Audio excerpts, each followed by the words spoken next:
கன்னியாகுமரி மாவட்டம் போக்குவரத்து போலீஸ் பிரிவு சார்பில் சாலை பாதுகாப்பு விழிப்புணர்வு நிகழ்ச்சி நடைபெற்றது.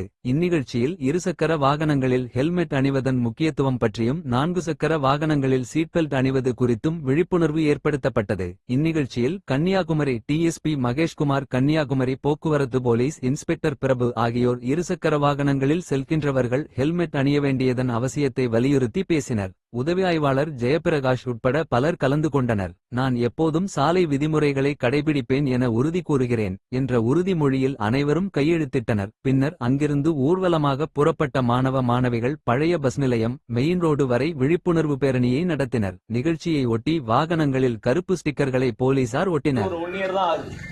போக்குவரத்து காவல் ஆய்வாளர் பதவியேற்று இந்த 1 இயர்ல வந்து நிறைய வியக்கத்தகு முயற்சிகள் நிறைய பண்ணியிருக்காங்க. நிறைய இடங்கள்ல பார்த்தீங்கன்னா எல் டைப் லிங்கர் லைட்லாம் வச்சுருப்பாங்க. நம்ம சப்டிஷனுக்குள்ளேயே வந்து கன்னியாகுமரி உட்கூட்டத்துக்குள்ளேயே நிறைய இடங்கள்ல வச்சுருக்காங்க. நிறைய பேரிகார்ட்ஸ் வந்து புதுசாக நம்ம இன்ஸ்டால் பண்ணியிருக்கிறோம். எந்த ஒரு மரணமும் சாலையில் நடந்துடக்கூடாது அப்படிங்கிறது ரொம்ப உறுதியாக இருக்குது. இப்போ கடந்த ஆண்டு வந்து நம்ம கன்னியாகுமரி மாவட்டத்தில் மட்டும் பார்த்தீங்கன்னா இப்போ ரீசெண்டாக வந்து ஒரு 3 நாளைக்கு முன்னால் கலெக்டர் வந்து ஒரு கூட்டம் நடத்திருந்தாங்க. கன்னியாகுமரி மாவட்டத்தில் சாலை விபத்தால் இறந்தவங்க எண்ணிக்கை 330. ஒரு 330 பேர் எதனால இறந்துருக்காங்கன்னா சாலை விபத்தால் இறந்துருக்காங்க.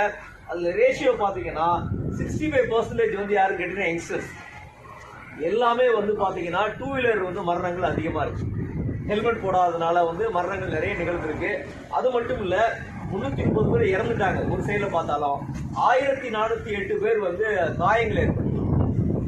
அதுல வந்து தீவிர காயங்கள் இருக்கும், உங்களுக்கு தெரியும். சிம்பிள் இன்ஜுரிஸ் இருக்கும், ப்ரீவியஸ் இன்ஜுரிஸ் இருக்கும். நிறைய பேர் முடமாயிருக்காங்க, கை கால் இழந்தவங்க நிறைய. அவங்களுடைய வாழ்க்கை யோசித்து பாருங்க.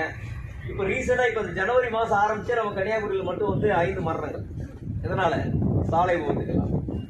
ஸோ இது வந்து பண்ணக்கூடிய எல்லா இடங்களுமே எல்லா நம்ம வெளியே ஃபுல்லாமே வாசல் வந்து எப்படி ஓட்டிருக்கோம் அப்படின்னா நோ ஹெல்மெட் நோ என்ட்ரி. எல்லா ஒரு நாடு ஒரு இந்தியாவே பாதிக்கப்படும். பொருளாதார ரீதியாக ஒரு குடும்பம் பின்னோக்கி போவோம், ஒரு குடும்பம் பின்னோக்கி போனால் ஒரு நாடு வந்து எல்லாருக்கும் அது கொண்டு போகணும். சாலையில போறது வந்து ஏதோ வந்து வானத்துல பறக்கிற மாதிரி நிறைய பேர் நினைச்சுக்கிறாங்க. இளைஞர்கள் நிறைய பேர் என்ன பண்றாங்க, நம்ம பறந்து போறோம், யாருமே நம்மளுக்கு இடையில இல்லைன்னு நினைக்கிறாங்க. அடுத்த சிக்னல்லே ஒரு வந்து என்னது, ஏதாவது ஒரு பெரிய வாகனங்கள் வருது, விபத்து ஏற்படுது. அதனுடைய கன நேரத்துல அவருடைய மரணம் நிகழ்ந்து போயிடும். அவருடைய முக்கியமான ஒரு பெரிய அஜெண்டா வந்து ஃபுல்லாவே டிஸ்ட்ரிக்ட் ஃபுல்லாவே பண்ணிட்டு இருக்கோம். அதனுடைய இலக்கே வந்து மரணம் இல்லாத ஒரு கன்னியாகுமரி மாவட்டம் உருவாக்கணும். முக்கியமா சாலை விபத்துகள் எதுவுமே ஏற்படக்கூடாது.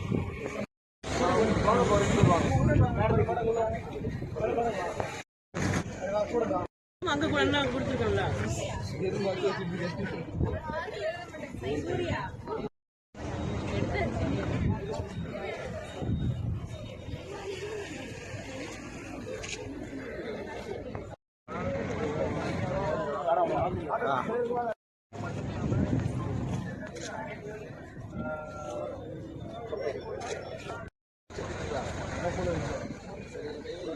கை வைங்க அப்புறம் பாத்துக்கலாம். கை மட்டும் வைங்க. திரும்புங்க, லைட்டா திரும்ப.